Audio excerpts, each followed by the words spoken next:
पश्चिमी एशिया यानी waste Asia की राजनीतिक से इस समय सबसे बड़ी और चौंकाने वाली खबर आ रही है।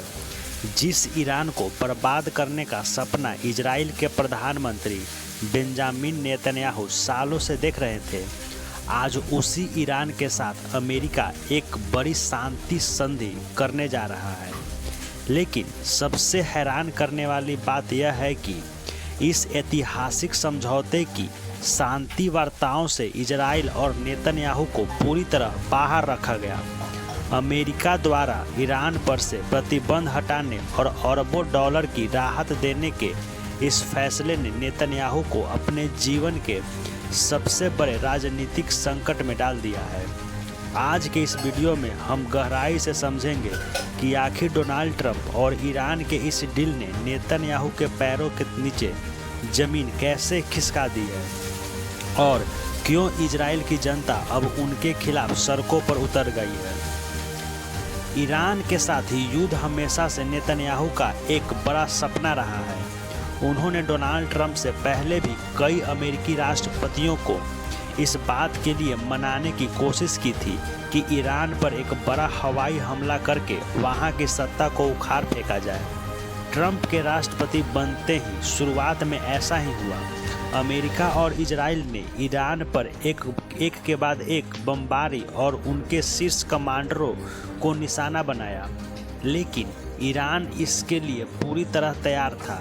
ईरान ने न सिर्फ इस हमले का सम्मान किया बल्कि जवाबी कार्रवाई में पड़ोसी खाड़ियों देशों पर मिसाइलें दागी और स्ट्रेट ऑफ हॉर्मुज को बंद कर दिया। यहाँ से दुनिया का 20% कच्चा तेल गुजरता था। तेल की सप्लाई रुकते ही पूरी दुनिया पर दबाव बढ़ गया। अब अमेरिका के सामने दो ही रास्ते थे, या तो तुरंत पूरी जीत हासिल करो या बातचीत का रास्ता चुने। ट्रंप ने दूसरा रास्ता चुना और यहीं पर नेतन्याहू का गणित बिगड़ गया। नेतन्याहू की आक्रामक नीतियों, विशेष रूप से लेबनान और हिजबुल्लाह के खिलाफ उनके कदमों ने डोनाल्ड ट्रंप को बेहद नाराज कर दिया। ट्रंप ने खुलेआम बयान दिया कि मैं इजराइल के लेबनान हैंडल करने की तरीके से खुश नहीं हूँ। उन्हें यह काम बहुत पहले और तेजी से ख़त्म कर देना चाहिए था। यह युद्ध खिंचता ही जा रहा है और इसमें हमारी बड़ी ईरानी डील पर पूरा असर पड़ रहा है। जब अमेरिका और ईरान के बीच इस शांति समझौते की रूपरेखा तैयार हुई तो इजराइल को पूरी तरह दरकिनार कर दिया गया। अंतिम ड्राफ्ट पर नेतन्याहू से कोई सलाह तक नहीं ली गई। अमेरिकी प्रशासन ने केवल औपचारिकता निभाते हुए इस समझौते की एक कॉपी इजराइल को भिजवा दी। इस नई डील के तहत ईरान को बहुत बड़ी रियासतें मिल रही है। 300 बिलियन तक का इन्वेस्टमेंट यानी ईरान के आर्थिक विकास के लिए भारी निवेश का रास्ता खुलेगा। प्रतिबंधों से मुक्ति, जैसे अमेरिका और संयुक्त राष्ट्र ईरान पर लगे आर्थिक प्रतिबंधों को हटाएंगे, जिससे वह पूरी दुनिया में अपना तेल बेच सकेंगे और विदेशी बैंकों में फंसी ईरानी अरबों डॉलर की संपत्ति को आज़ाद किया जाएगा। 9 करोड़ की आबादी और अपार प्राकृतिक संसाधनों के साथ ईरान अब पश्चिमी एशिया की सबसे बड़ी आर्थिक महाशक्ति बनकर उभर सकता है, जो नेतन्याहू के पूरे जीवन की रणनीति को बिल्कुल विपरीत है। नेतन्याहू इस समझौते को अपनी जनता को सामने सही साबित नहीं कर पा रहे हैं। इजराइल के लोगों इस डील को एक धोखा मान रहे हैं, क्योंकि इसमें ईरान के परमाणु कार्यक्रम पर तो बात हुई है, लेकिन इजराइल पर निशाना साधने वाली उसकी लॉन्ग रेंज मिसाइल पर कोई प्रतिबंध नहीं लगाया गया।